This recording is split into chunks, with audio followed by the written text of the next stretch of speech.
கன்னியாகுமரி மாவட்டம் திருவட்டாரில் கஞ்சா போதையில் பாட்டியை கொலை செய்த பேரன் தானும் தூக்கிட்டு தற்கொலை செய்து கொண்டுள்ளார். கஞ்சா போதை 2 உயிர்களை பலிவாங்கி உள்ளது. பாட்டிக்கும் பேரனுக்கும் இடையே நடந்தது என்ன?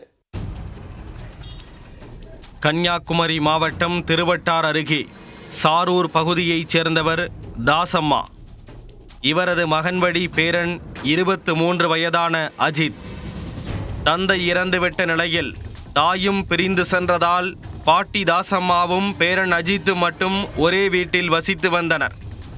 பெயிண்ட் அடிக்கும் தொழில் செய்து வந்த அஜித் கண்டிக்க ஆள் இல்லாததால் கஞ்சா போதைக்கு அடிமையானார். தினமும் கஞ்சா அடித்துவிட்டு வந்து பாட்டி தாசம்மாவை அவதூறாக பேசுவதும் தாக்குவதையும் வழக்கமாக வைத்துள்ளார்.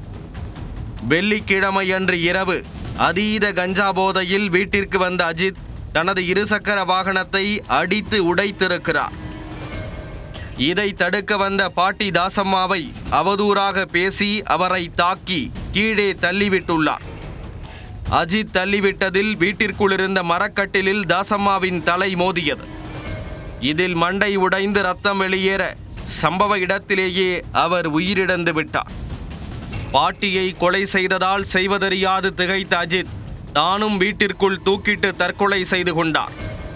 திருவட்டார் போலீசார் பாட்டி தாசம்மா, அஜித் ஆகியோரின் உடல்களை கைப்பற்றி உடற்கூராய்வுக்காக ஆசாரிப்பள்ளம் மருத்துவமனைக்கு அனுப்பி வைத்தனர்.